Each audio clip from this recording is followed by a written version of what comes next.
and then you would have been able to last pick the Rona as a counter after you would have seen the full composition for Cloud9. But instead, they go for that, and Cloud9 go for Churnwalker anyway. And they could also pick up the Kestrel to round out this composition, try and use that range advantage to deal with the Rona and the Krull. It'll be interesting to see, though, if they do go that route. It's what I would expect to be the pick here, just because it works really well with the Churnwalker, works really well with the composition. I mean, it's basically the exact same composition they just ran, and they feel confident with it. It also goes so well against the Rona and the Krull. So now Rogue need to find something here.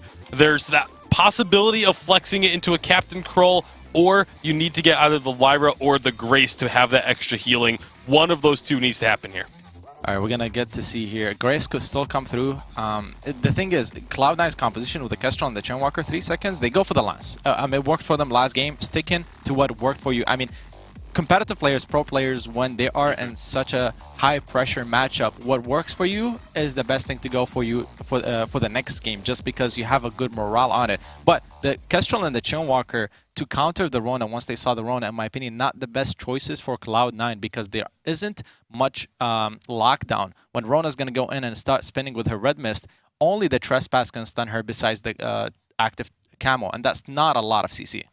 I mean, it could be enough, though. It could just be what they need to... If they can get the stun onto the Rona between the Crystal Blackfeather Burst and the Weapon Kestrel Burst, that's going to be a lot of damage done. So a lot of eyes going to be on Hammy with this Rona pick. All right. I'm going to put you on the spot, gentlemen. Coming into game number 3, I want a prediction here. Can Cloud9 take it, or are Rogue's hopes still alive? I'm going to go with Rogue. They're feeling really good right now after that win, especially since they have the Cool and the Lance again, which worked for them last game, and the Rona is going to work great, in my opinion. Yeah, I think Rona is actually just too strong on this update. I think she is one of the strongest picks. I think Rogue will be able to take this. All right, we have a Rogue analyst desk here. We're apparently going wild on this one. Cloud9, though, they're the gatekeepers. We'll see if they can finish off the series. Hashtag Vainglory 8. Let us know who you are supporting. Well, let's pass it back to Medic and Denominate to get Game 3 underway. Thank you very much, Munch. And before we started this series, we said it was going to be 2-1. You thought it was to Cloud9. I thought it was to Rogue, the nominee. At the moment, it's looking like it could go either way. It is. I think I like Rogue's draft a little bit more here. Oh, so you're flip-flopping. You're changing your prediction. I see how it is. I see how it is. I think Rogue has the better draft here, but I think Cloud9 can still pull it together. They didn't have maybe the success they were looking for last game with the Kestrel, Blackfeather, and Churnwalker combination, but it was very close. It was actually a really close game, so they've got that composition together again, maybe hoping to take a little bit bigger of a lead early on. Unfortunately, we'll have to see, but Rona in a great spot this match. Old School taking a big chunk of damage there as well from Hammy. He jumped in towards Evo, landing those impales. His Lance game in game 2 was absolutely devastating. I'd love to see him do it once again. Looks like he's rolled a 20 on dexterity as a member of the Rogues this series. Just needs to continually land those impales and Githian Wolves to give Rogue a chance at that world spot. Gavers was stepping up towards Hammy, but misses the chain and will struggle a little bit to get any more damage down. Hammy seems to be comfortable enough in this lane. It's a little bit of a difficult one because you're playing into a ranged, range into melee is always a little bit more easy for the ranged, but Rona, relatively good with that fortified health, can keep herself sustained up.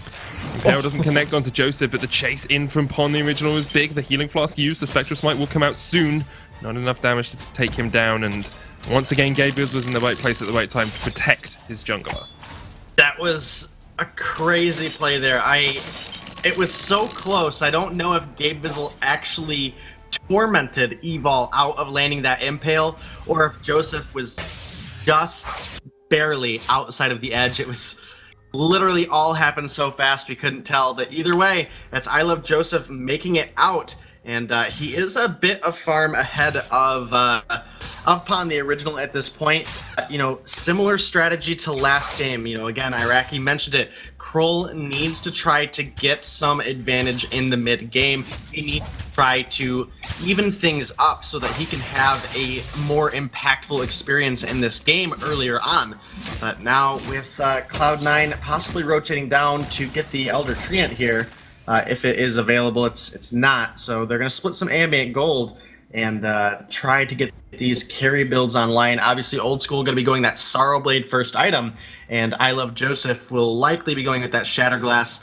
And this is another double weapon power composition, so it does make it a easy choice. And specifically because it's a Krull and a Rona, they are both melee heroes. We know that Gabe Vizel and Joseph are going to need to prioritize an Atlas Pauldron fairly early on in this game. They definitely do. I'm really intrigued to see build paths, especially in this game, because Rogue's build paths haven't been the most conventional across the last two games of this series. We've seen a little bit of, early tension bows on the Krull, some things that we don't always see. No breaking point on the Krull as well. I mean, Rogue won that game, so I can't say it was a bad build, but it's just not what we always see, not what we usually see. And Rogue are making their own path, as their name means they are like to do. The Impale doesn't connect from Evil, and immediately upon the original realizes they can't go too much further. Torment comes back and brings Hammy and Evil back into the fray, but Cloud9 will be comfortable just pushing up this lane for the time being. Yet to see upon the original really be able to control the jungle. Hasn't got that mid-game advantage or even those slight advantages that you'd like to see from a Krull, but not yet level 6 either. So doesn't really have that big engage tool. Now needs to run away from Cloud9 as they chase him down into his own jungle, looking to steal away the Treant. Don't get it, because Pon has a good smite. And Rogue will be happy enough for the time being, just letting C9 run away towards their own jungle. Yeah, absolutely. And that's actually a really impactful turning point here for Pon the original. Once he does hit level 6, last game he was able to find a lot of opportunities where he was able to get the From Hell's Heart to land either on Joseph right after he used a Rose offensive or onto Old School, and stunning up either of those targets for that amount of time can allow Rona and Krull to get in and get a lot of damage down. I mean, even the Lance has a lot of base natural damage with his attacks and his Impale. So, that's depending on the situation, unless if that From Hell's Heart can get blocked out, then Rogue have a very easy way to get into the fights with that big stun. And then obviously Rona and Lance can follow up very easily into the fray, Impale. They're going to make it very easy for them to do so. Lots of opportunities for both these teams to show just why they are the best in North America. Cloud9 consistently winning championships kind of puts you in that spot. Already having qualified for Worlds, nothing on the line for them here more than just their own pride. But Rogue still trying to prove that they can fight with the big boys and challenge teams like TSM and Tribe and Cloud9, which they've done consistently across the last split. Yeah, they definitely had, and again, there's not as much on the line for Cloud9 right now. So Cloud9 is fighting for, just wanting to win. I mean, that's about it. Whereas Rogue, they have something very much more on the line that they actually are fighting for their lives for at this point. They are so close to securing themselves a world spot, but Cloud9 are one of the things that stand between them and that position. Pon the original has gone for a super early infusion here on the Krull as well. CP infusion at level 6, had 6 items in his inventory, so it popped it immediately. I'm really intrigued to see what he does with this, because he's looking to catch out Joseph, trying to make these mid-game plays that Arakizo and you talked about earlier on, but Joseph was ready to take the fight and forces Pon the original back, and now has a Shatter Glass of his own. This might be a wasted investment from Pon the original. Definitely might be. They're finding some damage on the Old School, but it's quickly turned around there. Nobody's really going to get a huge edge in that fight, so we'll have to see what is able to come of it. Joseph has now rotated down, and Old School is too low on energy to really pursue anything here, but he has to be careful because all of Rogue are here in the lane, and they could definitely look to push in some aggression here on this turret. That they could. Just needs to try and get a bit more damage down, but Old School able just to get some energy back, sustain up, and push out the wave once again. It looked like Pon the original was trying to get into the jungle of Cloud9, but I Love Joseph has already cleared it all out, so there's nothing for him to even search for. We'll just go back to farming his own jungle up for now.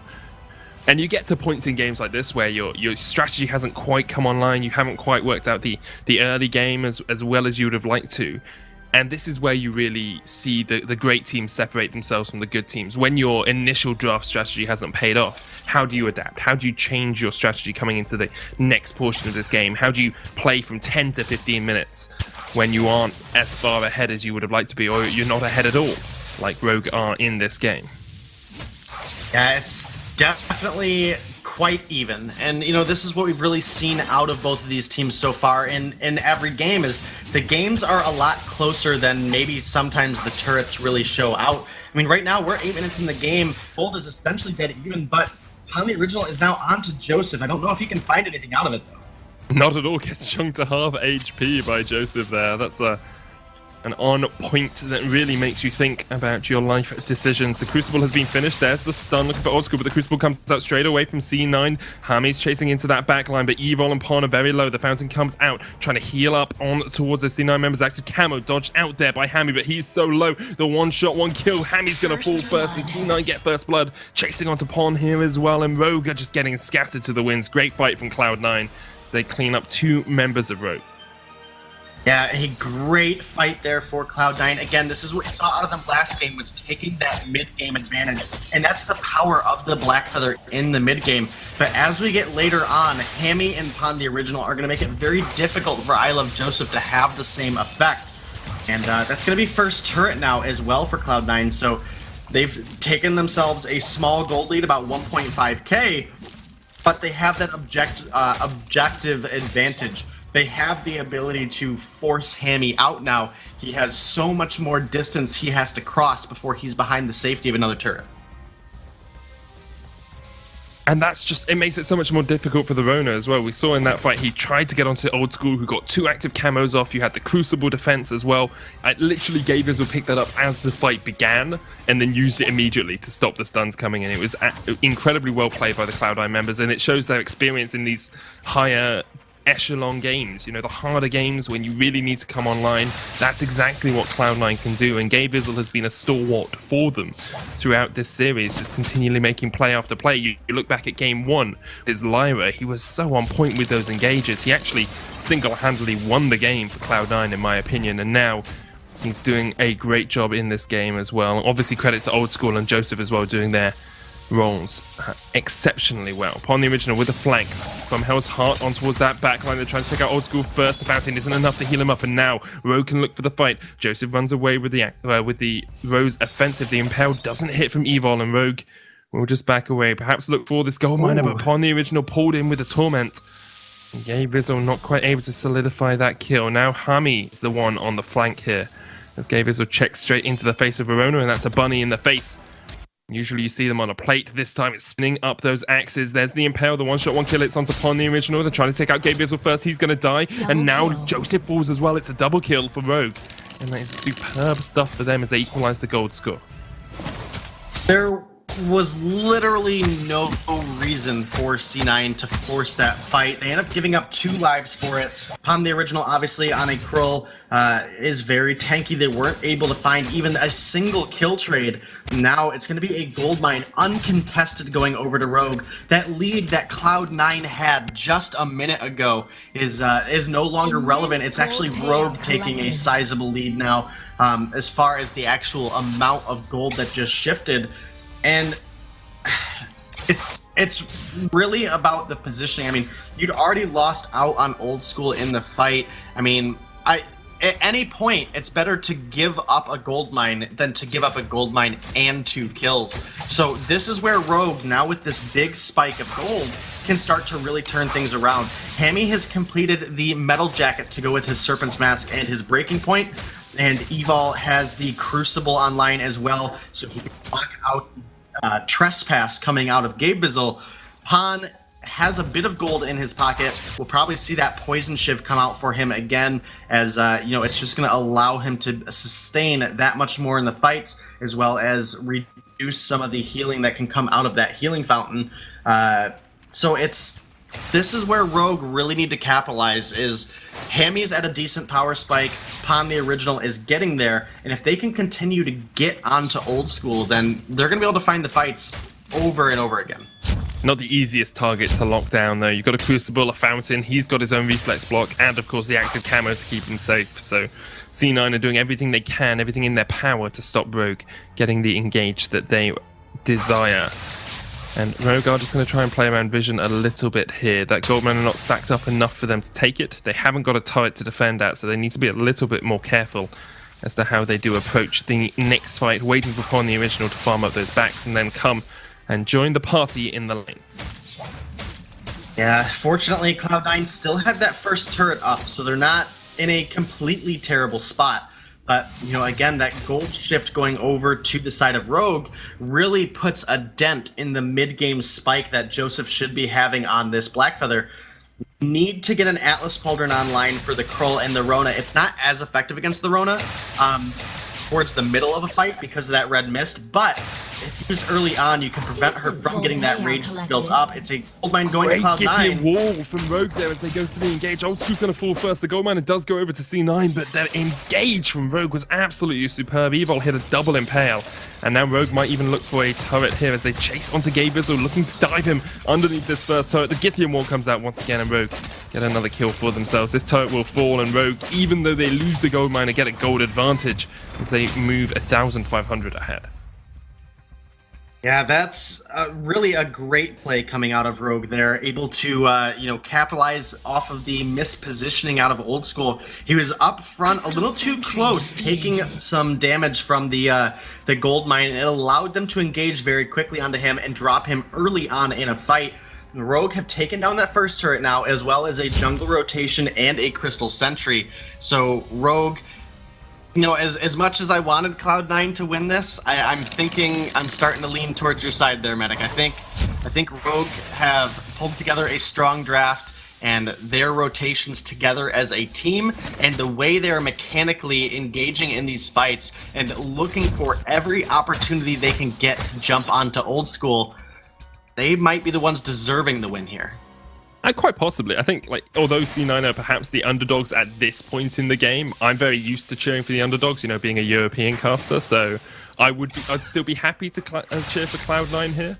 I think that they're only 1,000 gold behind. They do still have these opportunities to get engages off, and all it takes is Old School surviving through the start of a fight for them to be able to get, you know, double Tyrant's Monocle crits off with these Glimmer shots. That's all it's going to take. Evil has a metal jacket, but still he's taking massive chunks of damage every time one of those arrows pierces through the Lance shield. So Rogue do still need to be cautious when they try and engage, when they try and get on towards the Cloud9 members, because there is a lot of damage sitting in that back line of Cloud9.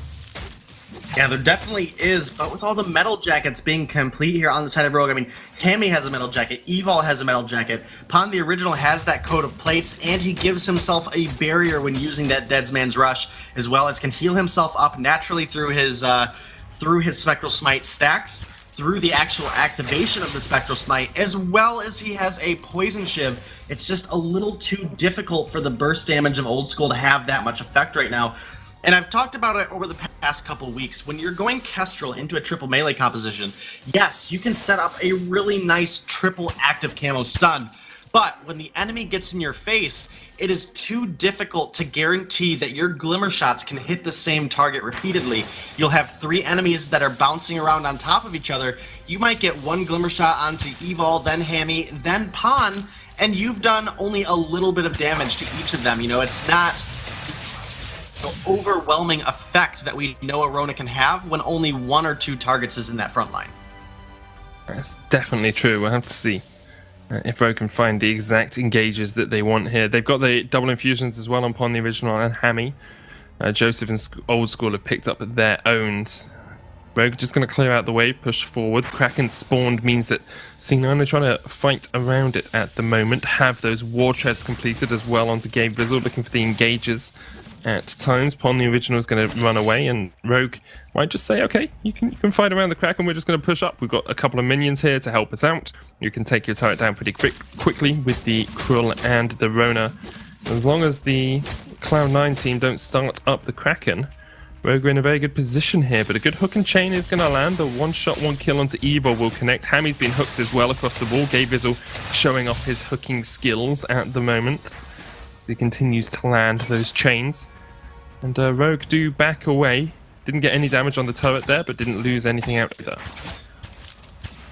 A slow, methodical game here through the mid game as we move into the late game, and the death timers are starting to get longer. So Kraken's on the board, and either one of these teams can look for an opportunity. Here we go. Looking for the engage, getting onto the backline. Hammy there, but a good on point's going to land. Upon the original is chasing him, but Old School's managed to survive, and the stuns are coming down. Evil with a good Githian wall, but he's going to get stunned up as well. A great trespass from Gabe Vizzle, got a 3-man stun, and already Evil has gone down. Hammy trying to spin to win, but he cannot do it against Cloud9, who once again, a 2-kill lead and a shutdown there. They'll turn their eyes towards the Kraken, should be able to secure it. Upon the original is waiting in a bush, see if he can come and do anything about this, but I think he's just going to clear out the wave. And that is a great fight for C9 once again as they take the win and take the Kraken off the back of it. Yeah, that's really a shining opportunity for Cloud9 in this game. And, you know, with this Kraken push and a weapon power Kestrel, they definitely can have a huge impact. Now, it is interesting to see the little bit of a shift in Old School's build here. So obviously we typically see the Kestrels go into the 4 offensive items. He has gone into armor and a block at this point, as well as Halcyon Chargers, so that he can have the energy to use the active camo as frequently as possible when he needs it. But Evol does such a good job in every single one of these fights of dropping a flare directly onto Old School, so that even if he does active camo away, Rogue can immediately cancel it out. Impale's going to get blocked, and Cloud9 are in the base. Kraken's taking hardly any damage as well. It's a difficulty with double melee into some poke. It's very hard to take down that Kraken. Looking for the engage. Evil misses the impale. The Kraken is going to start work on those crystal turrets. There's a trespass stun on towards the lance. Evil almost falls, manages to get away. Here's the from Hell's Heart. It does connect, but only on towards the tank. And Gabe Vizzle is in that front line. Upon the original getting chased away, and all of Rogue really needs to heal up. It's on Hammy to force Cloud9 to back away from the base. There's the red mist looking for Old School. He manages to get into stealth, will fall. The Kraken down to half. It's going to get taken out by Rogue eventually, but they just don't quite have the damage to force it away. Will get some damage on towards this crystal turret as well. They take it out before it takes the second crystal turret, but it's a good push from Cloud9 as they took out the choke turret and a crystal turret to boot. Yeah, they only have 1 turret now standing between themselves and a victory, and that's got to be a nice spot for them to be, and they've got to be happy with it, but they have to keep it up. We saw them get very close last game as well, and then weren't able to finish it out. It was Rogue able to turn things around and pull out the victory in the end. And as close as this game is as far as the fights are concerned, there's a turret advantage for Cloud9 right now, 3 turrets up, in fact. You know that TSM and Tribe are sitting here shaking, just praying for Cloud9 to win. If Rogue picks up another point, there is 0% chance that Tribe can make it to Worlds, whereas TSM, they may still be behind Rogue, but if Cloud9 can shut Rogue out from getting to the semifinals and then potentially even the finals, that's upwards of 7 points that Rogue are now missing out on, and Cloud9, they might be looking for this fight.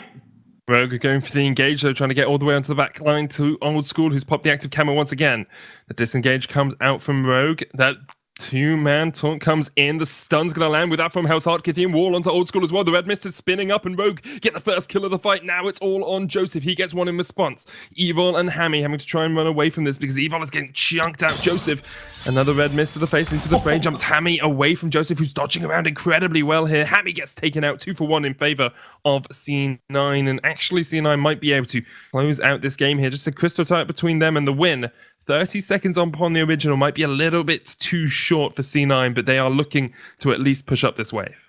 Yeah, definitely looking to push up the wave, and then they might even start up the Kraken. That'll force Evol to deal with the minions pushing into his base. He won't be able to come over for a steal, and Old School will be up a couple seconds before the side of Rogue. This is a potentially really risky call. Joseph is very low on health right now. Gamers picks up the Echo to start it off. Evil here trying to see if he can find an avenue, a chink in the armor of C9. Old School was locked up. Joseph was locked up there for a second. The Kraken is going lower. Here goes Evil once again with the Impale, but here comes Old School. The Kraken's so low. The Impale, not quite going to get it. The Kraken doesn't go down. It goes to C9, not to Rogue, and now it's on Pawn the Original to try and get his Roma out of trouble, but Gabe Vizzle is on the chase. Another chain lands. The Fountain user good. Get the wall. Hammy jumps in. They know they have to take this fight. They know this might be their last chance at Worlds. Pawn the Original waiting in the bush, looking for his avenue in. Doesn't doesn't land from Hell's Heart. It will actually connect right at the last moment. They get the Black Feather down, and now they're going to chase onto Old School as well. The stealth, the camo, Old School dodging through the jungle. Guerrilla warfare for him as he goes camo once again. And here comes the re-engage. The Glimmers coming out. Gay Bizzle and Impale. It's Evil. He gets a Githian, but they can't chase in. Pawn the Original has nothing to do, and they have to kill the Kraken. Evil's going to fall. Old School perhaps has won this series for C9. It's on Pawn the Original. Can he defend versus two members and a Kraken? A Krull alone does not have the damage to take this Kraken down before it ends the game. So this is Cloud9 taking down Rogue, only giving them 1 point. And it was great positioning out of Old School at the end of that game, dodging out on the From Hell's Heart, able to reuse another active camo to get back around to the other side and find a kill onto Hammy. Beautiful, beautiful play coming out of Old School just now, and it's enough to help them end the game. And Cloud9 will be they will be moving on to the semifinals tomorrow. That they will, showing why they are still one of the best teams in North America. Commiserations, of course, to Rogue, 2-1 down. And their fate now lies very squarely on the shoulders of TSM and on Tribe. Both TSM and Tribe playing later today will be looking to get through to the semi-finals and to the finals. Need to be able to secure those wins to get that spot in the World Championships. We're going to hand it back across towards Munch and the lads. Guys, what a series to start off the day.